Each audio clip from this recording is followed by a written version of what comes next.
आधी रात का समय था।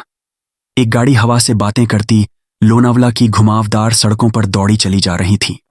घर आंख बंद करके थिरक रहे थे, लेकिन आधी अभी भी अक्षय के साथ आगे की सीट पर थोड़ा सा कूड़ा सहसा बैठा हुआ था।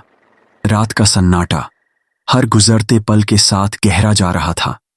रात के तकरीबन 2 बज गए थे।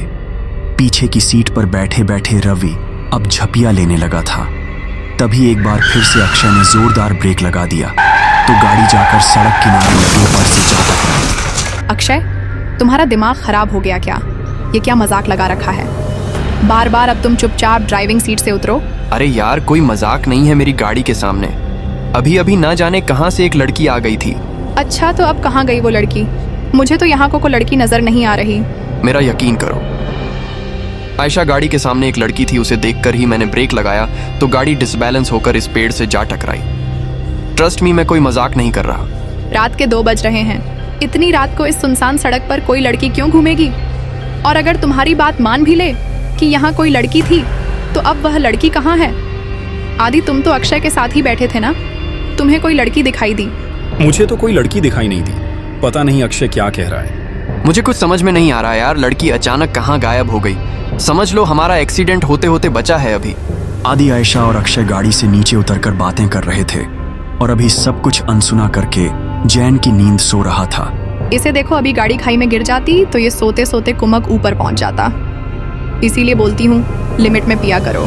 हाँ, तू सही कह रही है। शायद मुझे चढ़ गई है। मैं पीछे बैठता हूँ, अब तू ड्राइव कर ले। ना बाबा ना, अब तो मेरी आंखें नींद से भरी हुई। तू ही चला गाड़ी, लेकिन अब ध्यान से चलाना। अक्षय एक बार फिर से ड्राइविंग सीट पर बैठ गया और आयशा पीछे बैठकर झपकियां लेने लगी। कुछ देर बाद, यार आदि, मुझे ऐसा लग रहा है हम बार बार उसी रास्ते पर आ रहे हैं। सब गोल गोल घूम रहा है। यहाँ वहीं पेड़ वहीं पहाड़। मुझे सच में चढ़ गई है क्या? यार तू एक बार लोकेशन चेक करना। भाई, पहाड़ एक जैसे ही होते हैं, इसमें क्या अलग होगा? आदि अपना मोबाइल निकालता है, लेकिन मोबाइल में कोई नेटवर्क ही नहीं आ रहा था। यार, मेरे फोन में नेटवर्क ही नहीं है।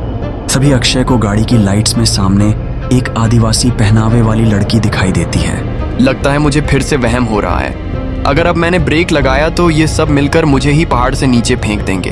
अक्षय लड़की की ओर गाड़ी बढ़ाने लगता है। अरे, तुझे दिखाई नहीं दे रहा सामने कोई लड़की है? उसे गाड़ी से उड़ा ही देगा क्या? आदि की बात सुनकर अक्षय लड़की से कुछ दूरी पर ही गाड़ी रोक देता है। अक्षय, अचानक यह लड़की कहाँ से अटप की चुपचाप गाड़ी आगे बढ़ा। मुझे कुछ ठीक नहीं लग रहा है। बाहर मत निकलना। अरे यार, बहुत घबराई हुई लग रही है और रात भी हो रही है। देखने तो दे, क्या बात है? मैं बोल रहा हूँ ना, ये रास्ता सही नहीं है यार। यहाँ पर अक्सर लोगों को लावा लग जाता है। तू फिर शुरू हो गया। तभी वह लड़की दौड़ते हुए उनकी गाड़ी के पास आ जाती है। मुझे भूलनापुर तक छोड़ दो साहिब, आपकी बड़ी मेहरबानी होगी। क्या बात है? हुई क्यों लग रही हो? साहिब, वो लोग मेरे पीछे लगे हैं। आप बस जल्दी से यहाँ से चलो, नहीं तो कुछ भी हो सकता है। लड़की की बात सुनकर अक्षय गाड़ी का दरवाजा खोल देता है और लड़की आकर आयशा के बगल में बैठ जाती है। आपका बहुत बहुत शुक्रिया साहिब। आज तो मैं बाल बाल बची हूँ। आपको पता नहीं है साहिब, इतनी रात गए इधर निकलना सही नहीं है। यहाँ रात गए अपने शिकार की तलाश में छलावा घूमता है। कहते हैं जिसके ऊपर छलावा की नज़र पड़ जाए फिर वह नज़र बांध देता है। उसके बाद आप वहीं देख जो वो आपको दिखाएगा। लेकिन तुम भाग क्यों रही थी? कौन था तुम्हारे पीछे? साहिब, मैं छलावा के पकड़ में आ गई थी। बड़ी मुश्किल से अपनी जान बचाकर भागी हूँ।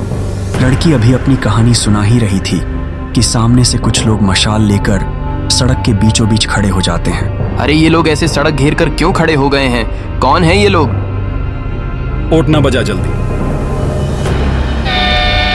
इन लोगों पर हन का कोई असर नहीं पड़ रहा यार। एकतक घरे जा रहे हैं और अपनी जगह से टच से मस तक नहीं हो रहे हैं। मुझे तो बहुत गुस्से में लग रहे हैं। क्या करूं? पतली सी सड़क है, अगर ये सामने से नहीं हटे तो गाड़ी रोकनी पड़ेगी। साहिब, ये आदमी नहीं है, आप बस गाड़ी मत रोकना। अगर इन्होंने हमें पकड़ लिया तो अच्छा नहीं होगा। हम में से कोई नहीं बचेगा। क्या मतलब है तुम्हारा? मैं उन पर गाड़ी चढ़ा दूं? नहीं नहीं, ये मुझसे नहीं हो पाएगा। अक्षय की गाड़ी धीरे धीरे उस भीड़ के नजदीक पहुंच रही थी। में खड़े लोगों के हाथों में जलती हुई मशाल और लाठी डंडे दिखाई पड़ रहे थे। इसके साथ ही उनके चेहरे पर गुस्सा भी साफ साफ देखा जा सकता था। जैसे ही गाड़ी उस भीड़ के नजदीक पहुंचने को हुई, अचानक ही अक्षय को दाईं और एक मोड़ दिखाई दिया और उसने गाड़ी उधर ही घुमा दी। अब गाड़ी उस सुनसान रास्ते पर दौड़ती चली जा रही थी। अचानक ही आशा की नींद टूट जाती है। अरे यार, ये लड़की कौन है और ये कहाँ आ गए हम लोग?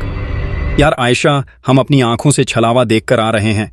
बस लास्ट मोमेंट पर अक्षय ने इस रोड पर गाड़ी घुमा ली, नहीं तो पता नहीं आज क्या होता।